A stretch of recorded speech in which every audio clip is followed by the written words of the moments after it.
Hi,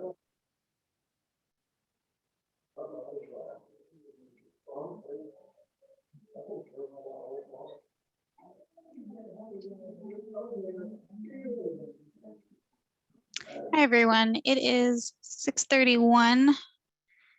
We are going to kick off in a couple minutes. We're giving everyone just a few more seconds to log on before we begin tonight's presentation. So thank you for your patience.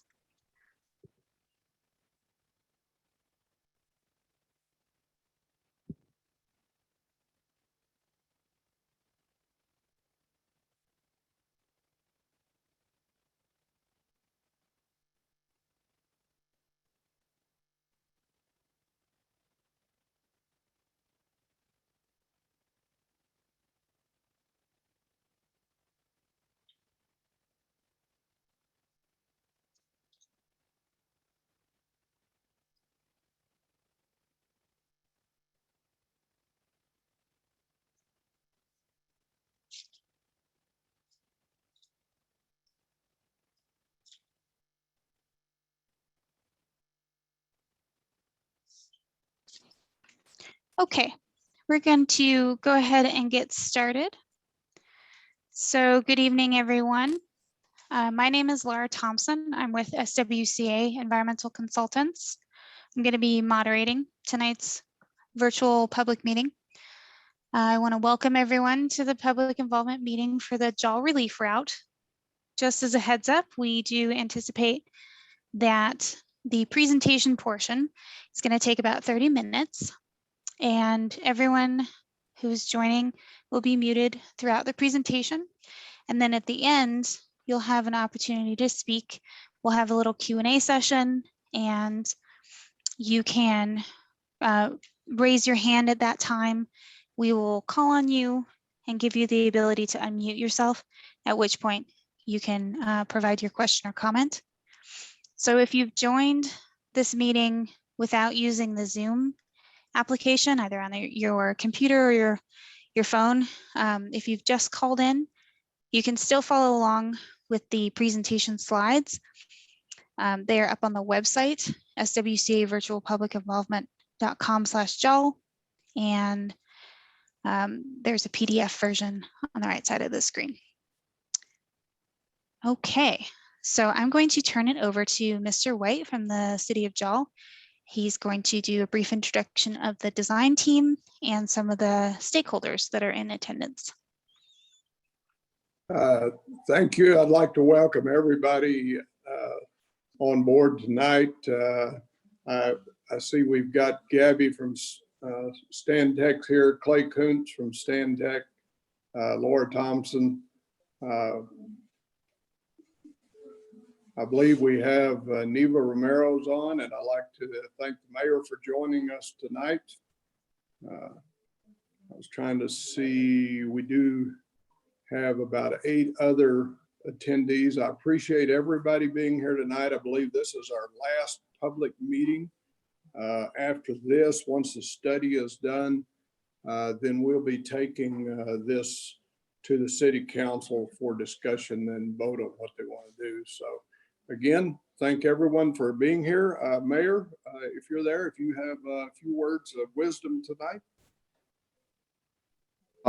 Thanks, Matt. No, not really. I think you covered it all. I'm anxious to see what we've got, and I do appreciate those that aren't with Stantec getting on tonight, and I hope it's informative. If you have questions, ask, folks. Thank you. Thank you, Mayor. We do appreciate that. I'll turn it back over to you for your briefing. Thank you. Thank you. And Clay Kuntz has a project introduction for us. Yeah, so thank you. I think Matt did a good job of doing an introduction, but I'll just add just a couple of things, just a little bit of detail, and then I'll be turning it over to Gabby to continue on with our presentation. But you know, we're here tonight as we've had, you know, in the past, you know, a series of meetings as the study has developed, and we're here to provide an update on the analysis and the evaluation of the alternatives that has progressed through the study. And as we've we've evaluated some of the original ones that were screened out, and then we've added and looked at some new alternatives. And the purpose of the project is to achieve the purpose and need, which we'll get into in a little bit more detail, which is to relieve congestion and improve travel through JAL on New Mexico 128 to help alleviate congestion and improve traffic for the traveling public. So that I'll turn it over to you, Gabby. Thank you, Clay. So Sure. we'll go ahead and get started with the presentation. One of the things that we first needed to do is develop a project purpose and need. And we did this based on data, stakeholder, and public input. So we're going to spare you all the details that we've been sharing on previous meetings, but in short, this relief route was started because there was a lot of concern about the congestion that is occurring on New Mexico 28.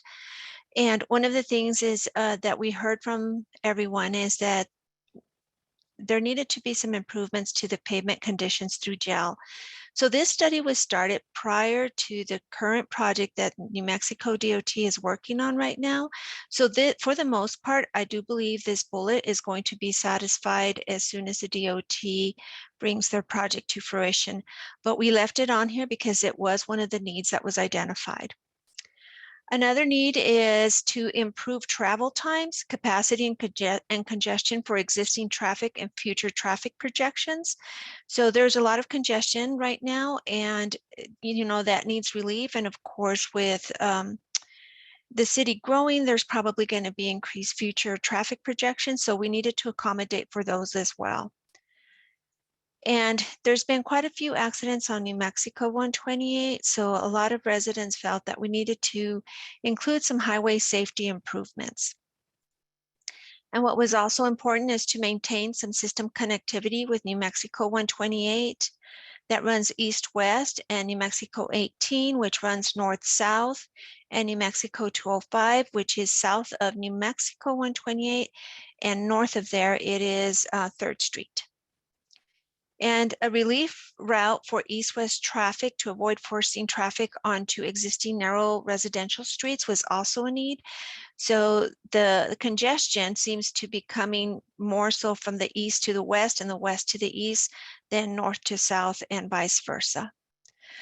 There was also some concerns voiced by the businesses, and they wanted to make sure that their businesses are supported and protected. So that was another need that we contended with. And in the end, the purpose of this whole study is to mitigate or improve on all of those identified needs. So the study area and the challenges that we faced. First, the study area is not confined to the city limits. And here in red, this red outline are the city limits of JAL. So our study actually ended up encompassing an area east of the airport and further west along New Mexico 28 outside of the city limits, as well as some alternatives that were identified within the city limits. So that is the study area. And just for reference, the city limits are here, and the sculpture is in this area as well. So the challenges that we were facing, the city is facing, is developing the potential routes. We developed some potential routes that I'll share with you here in the next few slides. And there was a few of them to the north and a few of them to the south. And another challenge that we had was the proximity of New Mexico 18, the railroad, and 3rd Street. They're all in close proximity, regardless of whether you go to the north or to the south with an alternative route. And we also had to balance the needs and wants and identify the funding for this project. So there's a lot of needs, as we mentioned earlier, and there's a lot of wants. We all want something, but if it doesn't match up with the need, then we have to balance those two. And then, of course, we have to identify the funds for the construction. And another challenge that we had is developing a consensus for the good of the whole. So we're never, on studies like this, it is incredibly normal to not satisfy everyone, excuse me, to not be able to satisfy everyone's needs or wants, but we try to balance everything and come up with a consensus. So regardless of the route that is selected, the typical section will look like this. There will be 8-foot shoulders on each side of the road and 2 12-foot driving lanes, one east and one west. So when we had our first meetings back in 2019, the routes that were identified were this one right here, which is blue. That is the north inner loop. And we also identified this orange one here that is the north outer loop. So after our first meeting, New Mexico DOT and several other stakeholders asked why we had not identified any routes to the south. So we went ahead and satisfied that suggestion and identified some routes to the south. But we did have some problems on the south simply because right in this area, we have the rail switch yard where, you know, that was going to be hard to mitigate through here. And another situation that we had right about in here is that the wastewater treatment plant for the city is located out here in this area, and it is growing, of course. So that land was going to be needed for the expansion.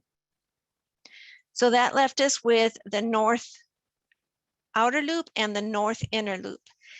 And it was determined that the north outer loop, based on input from stakeholders and business owners in JAL, that was too far out, and they were concerned that business would be moved too far out and hurt their businesses. So we were left with this north inner loop. But that again was another situation where business owners felt that it was still too far out, and they wanted us to look at something that was closer to the city of JAL. In doing so, in meetings number 2 and meeting number 3, we went ahead and left that north inner loop, which is this one right here, is now this one right here. It's the north inner loop. And because there was still concerns about how far that was, we went ahead and identified this northern inner modified loop. And there was several options that we looked at here. The ones in yellow were eliminated because of some drainage issues that we were going to have to contend with in this area. Along with identifying this alternative, some connector routes were identified on Continental and Rose. Now, these connector routes are not set in stone. These were suggestions for some future use if it ever comes into play. So based on that, we eliminated these yellow routes and ended up with this as the selected alternative. And these again are just for consideration at some point in the future. It's just a planning, but nothing set in stone. And we presented this to the public as the alternative that had been selected and we had started design on. And after we had the meeting number 4, there was a lot of concern about what was going on here and a lot of opposition for it as well. So we went back to the drawing table. The city wanted us to go back to the drawing table, and we kept that route, that alternative, which is this one here. It is now R0. You can see it here in red. And we kept the north inner loop and modified it a little bit to go into some state land based on comments from New Mexico DOT on the issues that we could possibly have here due to site distance. So we kept the north outer inner loop, this blue one, and the red, which was the selected alternative at one point, and presented more alternatives in between those two to see what would work best for everyone. And we did receive some comments on all these, and those comments, mostly from the stakeholders in general, was that a relief route around JAL is needed. And they also wanted to know how soon can construction start. Some of the comments received from the public is that a relief route around JAL is needed, but prefer that it be north of the golf course. Continental Drive should be reconsidered or not considered at all. There was concerns about the safety of vehicles near the golf course, and there are concerns about noise and visual aspects of this red alternative. So we eliminated some of those alternatives that we had identified and still kept R0 because that is something that appealed to the stakeholders that own businesses on New Mexico 128 and throughout the city, actually. So we had to satisfy that for the stakeholders. And then we identified R3, which is a little bit further north, just north of the golf course. And again, we kept R6, which is the green and the blue, and then R7, which is also green and blue. The only difference is this dip that it takes in here. So these are the alternatives that we ended up with, and we went through the same process that we did initially when we selected this alternative, in that we did an evaluation matrix and evaluated all the alternatives and see where we ended up with that scoring.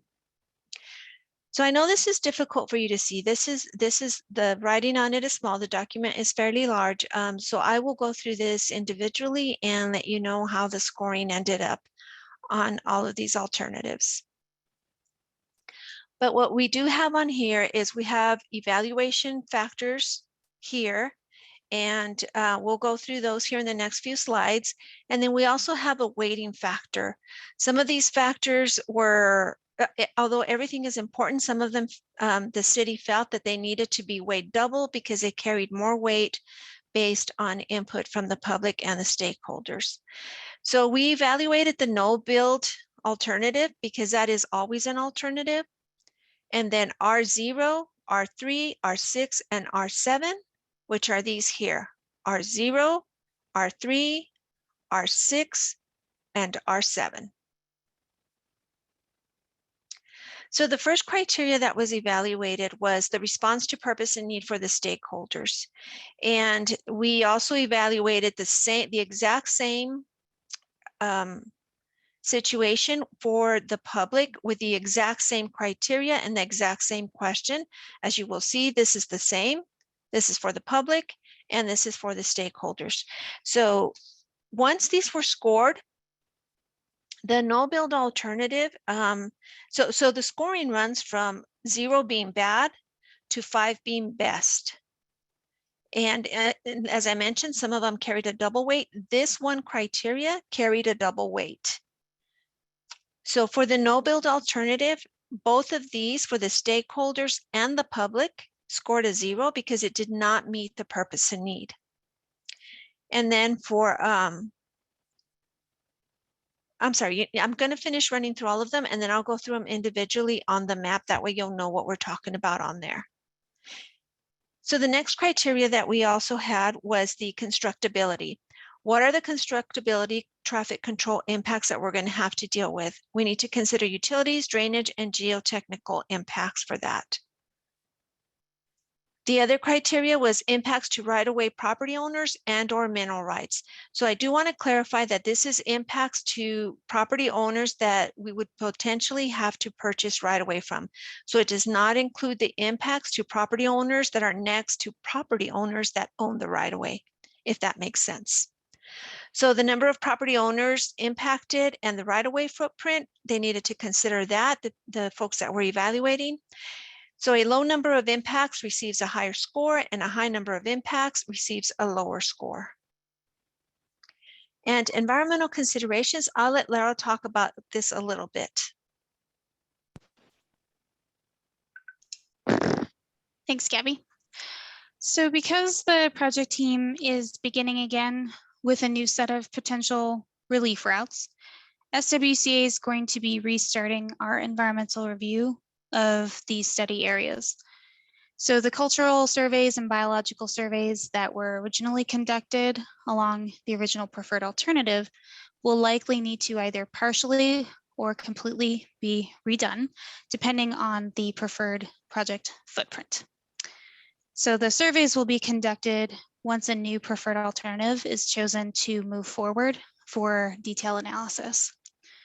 So when we conduct the biological survey, some of the resources we'll be documenting include the presence of noxious weeds, any aquatic resources in the study area, whether there's habitat for protected plant and animal species, if there are any hazardous materials in the area, etc. We'll then assess whether the preferred alternative would impact any of those resources that are in the area. And we'll do the same for cultural resources. Once we have a preferred alternative, we'll conduct a pedestrian survey, and that will look for any archaeological sites, historic buildings or structures, and then we'll do an assessment of whether any of our findings would be potentially impacted by the project. Thank you. Okay, the other criteria that we always have to look for are fatal flaws. And fatal flaws could be something like this, that this is a picture from a sinkhole near Carlsbad, and it is believed that these are being caused by some of the oil activity that is in the area. So definitely this is something we need to look for the city of Gel, because the same type of activity is going on there. And then another criteria is the economic concerns. How does this route affect the city of Gel's economy? Now, we did do an economic study on this, but the economic model is not sensitive to differentiate between the build alternatives. So it doesn't make a difference which one we pick. It wasn't set up that way. However, based on stakeholder input, they've expressed concerns about moving the route too far from New Mexico 128, and that was taken into account. And then capital construction costs. And this, we need to consider the length and the right-of-way footprint. So the longer the alternative, the more expensive it gets, and the shorter it is, or the less lengthy it is, the less it will cost. So back to the matrix, I do need to explain something on this one. What we did on this one is we gave two different scorings, although the scorings were never changed. How we view the scoring, we do give two alternatives. Let me see if I can increase this size a little bit. One was going to include the construction costs, and the other one was not going to include the, was not going to include the construction cost, because it will make a difference. But at this point, construction cost didn't seem to be too much of a factor. We just needed to move forward with it, although once funding is being sought for it, it will become a factor.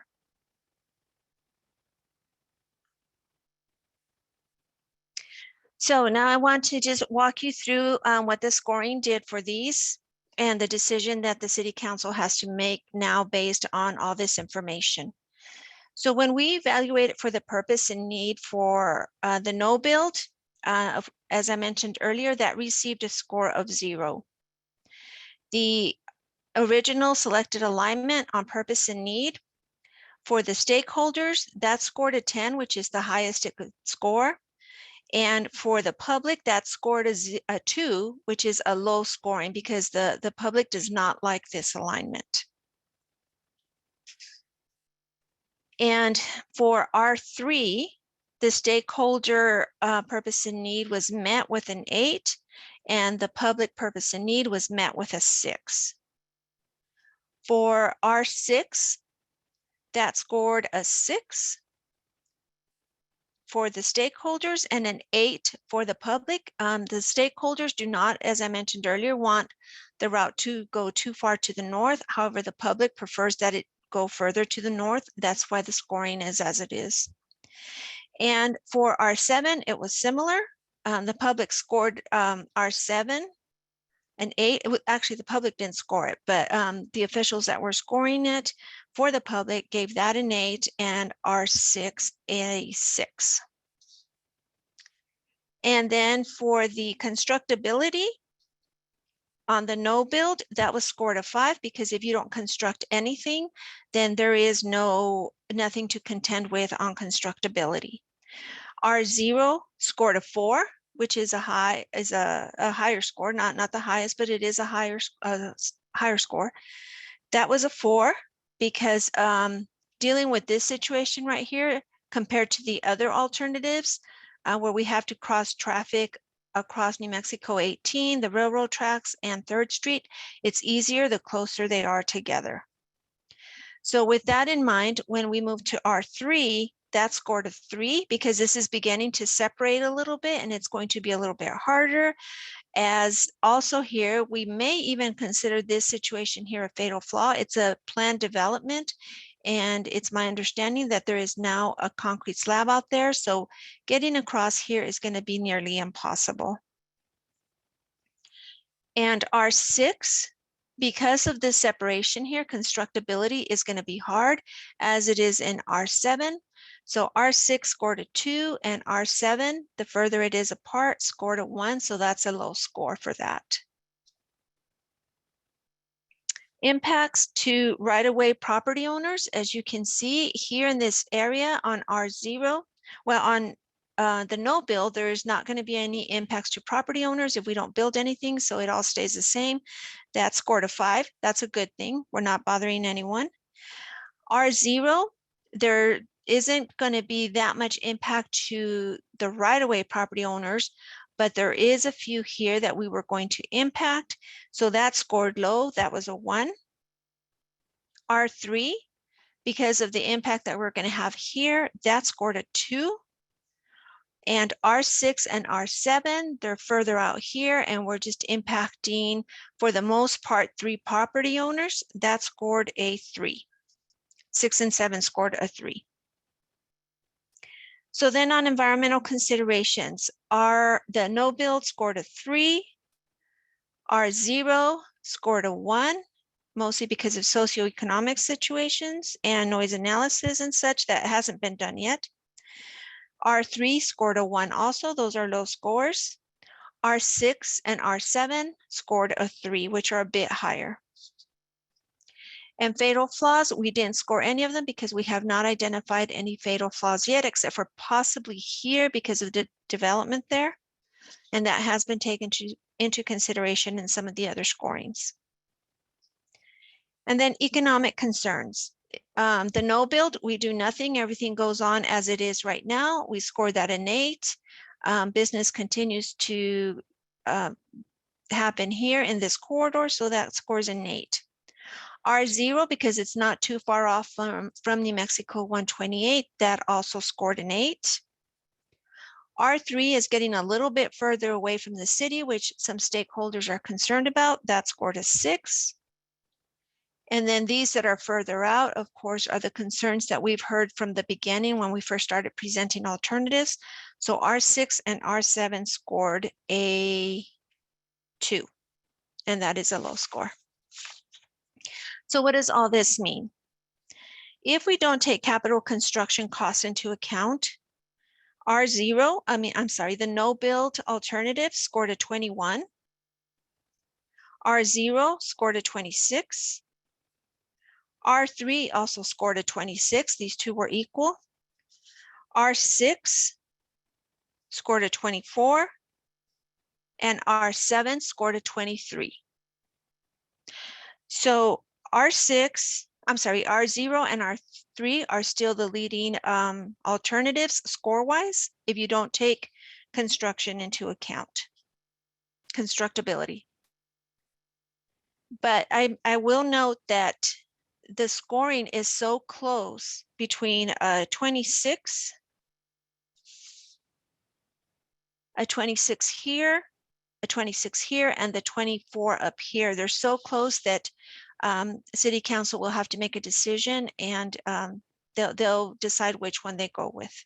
And I will say that they can choose to go with something that is not the highest score. If you take capital construction costs into account, the no build scores a 26, R0 scores a 30, R3 scores a 29, R6 a 26, and R7 a 25. So the rankings still stay in the same order. However, actually they don't completely stay in the same order because the no build R6 and R7 are so close together that it almost says that if you're going to go over here, you might as well not build anything and go with one of these. But if the the city seeks funding, then and they receive the funding, then all these come back into play, and the city council will have a decision to make on that. So the project schedule and next steps. We have already completed the Phase 1B report, and it has been submitted to the city. They will be approving that. After this meeting, we will await city council decisions so we can amend the report to reflect that decision. We are expecting that city council will approve an alternative by January 2022, next month. And after that, once approval is obtained and depending on what their selection is, then we will move on to these other steps, which is starting design, starting Phase C, the environmental documentation, and then design after that. I will mention that the city's contract with New Mexico DOT on the funding expires December of 2022. So we will more than likely seek an extension to that contract. It's not a guarantee, but if we don't receive it, we need to finish the study portion by December of next year. And with that, I will leave it open for questions. Okay, so that concludes the formal presentation of the meeting. And we are, as Gabby said, going to transition over to the Q&A portion. I do want to briefly go through how to submit comments and access project information after the meeting ends. So the website that we have set up with all past presentations, maps of alternatives, etc., is swcavirtualpublicinvolvement.com/JAL. And you can find a PDF of this presentation and a recording of this meeting probably within about a week. We'll upload those to the website. That website also has a place where you can submit a comment directly, and that will go directly to us, and that will be responded to and then logged in the official record. So as far as participating now, if you have a question or comment, there are two different ways that you can do this. If you're joining just by phone, not using the Zoom app, you can raise your hand by pressing *9. We'll see that on our screen. And once we call on you and it's your turn to speak, we're going to give you the ability to unmute yourself. And you can do that by then pressing *6 on your phone. If you joined using the Zoom application, you can raise your hand by clicking that little raise hand icon at the bottom of the screen, and we'll let you know when it's your turn to speak, and you'll have the ability to unmute yourself at that point. Okay, so if anyone has something they'd like to share, please feel free to raise your hand.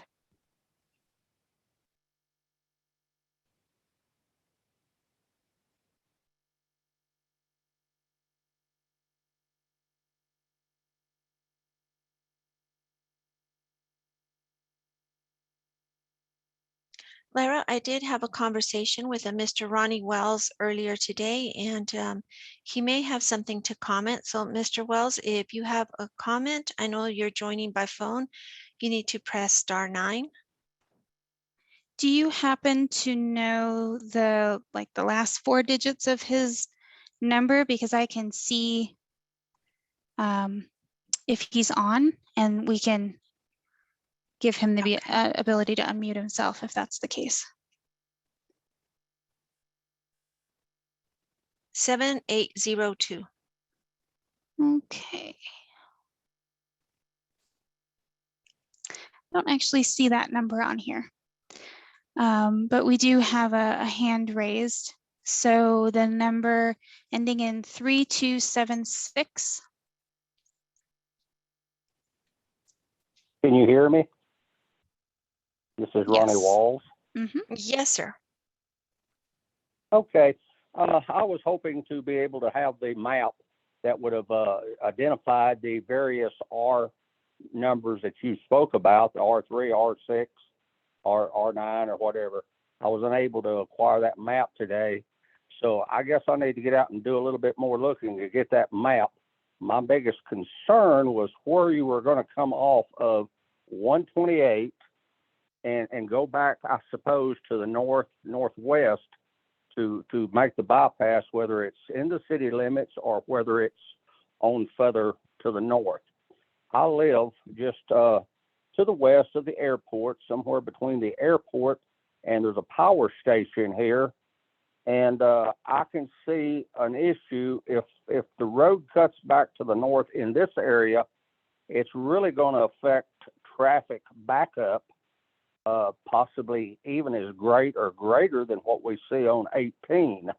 I spoke with Gabby and another or two today, concerns about that, and even suggested where it does leave 128 and very to the north, that there be a slight turnoff where it would leave the pass-through lanes open for people that was wanting to go straight on through, or even myself to be able to leave my home and get into jail. Yes, it's a bad situation. I believe it was yesterday, traffic was backed up plumb past the airport, and that can create at least 30 minutes or longer traffic. So I fully agree something needs to be done, but and hopefully we're going the right way. I believe that's all I have till I come up with this R3, R6 routing where I can see actually the route. Thank you, ma'am. Thank you, sir. And we will be, as Laura mentioned, this will be on the city website. And sir, I will call you tomorrow and I will be able to share this with you at that point. We couldn't share today because we wanted to make sure that this was distributed to the public all at the same time. So Gabby, point of clarification, we have two websites that have project information, correct? So we've got the city of Jol has their own website that has some project information on it. We also have SWCA's page that has project information.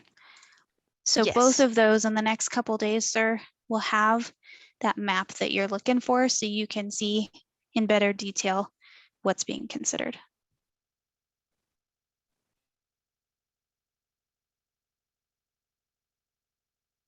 Thank you for your comment, sir. Okay, we have Joanne Chesser next raising her hand. Go ahead if you want to unmute yourself. Okay, yes, hello. I don't always want to be a naysayer in this, but in my opinion, I believe since it's in such close proximity to people who live between 128 and Ocho Road, that we would prefer something a little bit further out north so that there won't be so much noise and everything to disturb us in our part of the city. Of course, that's my personal feeling, but it seems like that the planning time was kind of ill planned for this meeting tonight. This was supposed to be a public and stakeholder meeting. Most of the stakeholders were unable to be here because of the other commitments, such as a school board meeting, is church night, and there is also there's an illness that's involved here too with part of the people who are on the Woolworth Trust Board. And so I just wanted to say sometimes these meetings are not very well planned as far as people who go to church on Wednesday night and the other various things that take place in the city of Jowell, other meetings and that kind of thing. But they were just unable to be here because of other commitments. But we prefer the north outer loop, really, if we could get it that far out. If we're going to do this, let's do it right. And if it's more money, well, then we just have to raise more money. And that's all I need to say tonight. Thank you so much. Thank you, ma'am.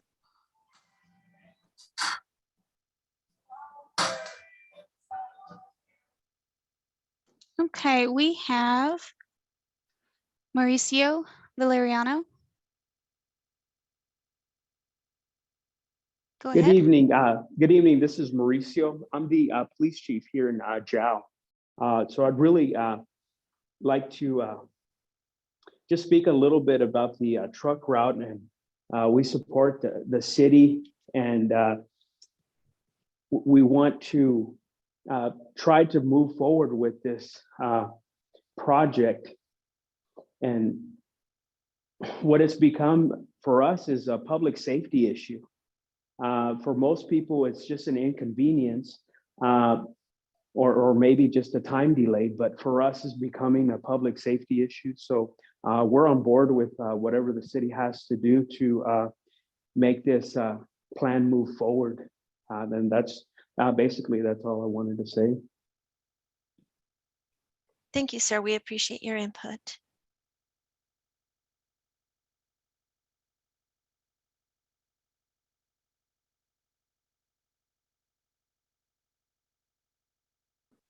Do we have any other questions or comments?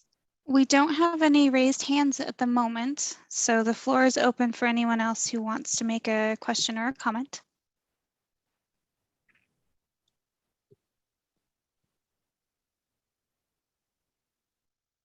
Mr. White, would you like to comment on the Ye- next steps? Yes, ma'am. I was just fixing to raise my hand there. I appreciate everybody being on tonight, and if anybody has any questions, and Ronnie, I'll make sure you get a copy of that map if Gabby doesn't get it to you tomorrow.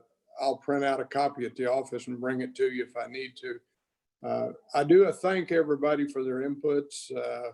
We need the public input so we know how to score these routes. There's been a lot of hard work gone into these. It has not been easy, and I appreciate Stantec's inputs on all of this. Like Gabby said, our next step is to take it to the council. I noticed a couple of council members were on tonight. I was hoping we'd have a few more, but at least we have some. We can visit with them at the council meeting. So looks like the next step after this is to see what the council wants to do or decide. I appreciate everybody being here. Thank you very much. Back to you, Gabby. Thank you. Well, that concludes our meeting. We do have a Laura? couple more comments. Oh, yes, please go ahead. Yes, J.M. Beza. Yes, this is Jesse Baez, and I live here, right here on Ocho Road, close to Joanne Chester, and I'm with Joanne Chester on this. I mean, we here, as of now, we can hear the traffic just the way it's on Highway 128 and all night long. I mean, you can just hear that as if it was in your backyard. I mean, doing, if we're gonna do that R0, it's gonna be the same thing. I mean, it's not gonna alleviate as far as the noise and just it's not going to make a difference on that part, you know what I mean? And as far as just the visual aspect of it, I think just right here, right behind our houses is not something that we would like, I mean, as far as the people living close to here by the country club, or off of Ocho Road here. That's what I have to say. Thank you, sir. And we have another raised hand from Leticia Lujan. Go ahead. You can unmute yourself now. There you go. Okay. Yes, my name's Leticia Lujan, and I live on Ocho Road, and I'm the owner. And you will be cutting through my land if you do that. What's the first one? The red one, R0. Yes, ma'am.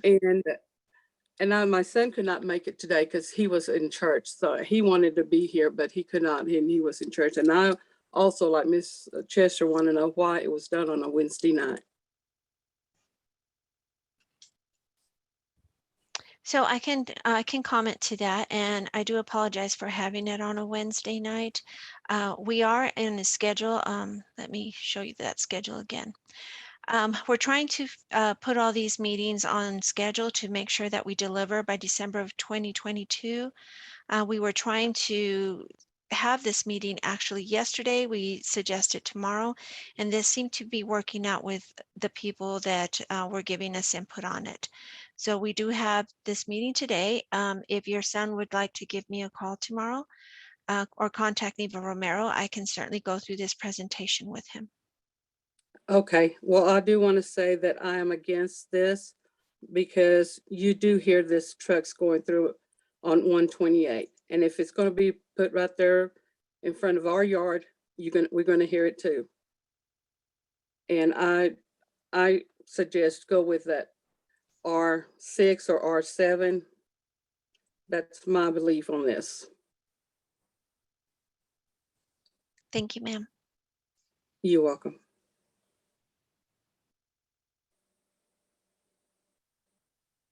Okay, we don't currently have any other hands raised. So Gabby, if you would like to wrap the meeting. Yes, well, that does conclude our meeting. And as we mentioned, Mr. Matt White mentioned, we will take this to City Council, that he will take it to City Council. They have all the information that they need. The scoring was done by members of the city, and New Mexico DOT assisted in that. Stantec was there to provide data, but we do not have a voice in this. We just provide the data and give information as requested and needed. And the council is more than welcome to ask us any questions, and we will provide them with information as well to help them make a decision. Thank you, everyone. Thank you, Gabby. You're welcome. And again, you can submit questions. If you think of something after this meeting, submit the questions and we will definitely get to you. Have a good night, everyone.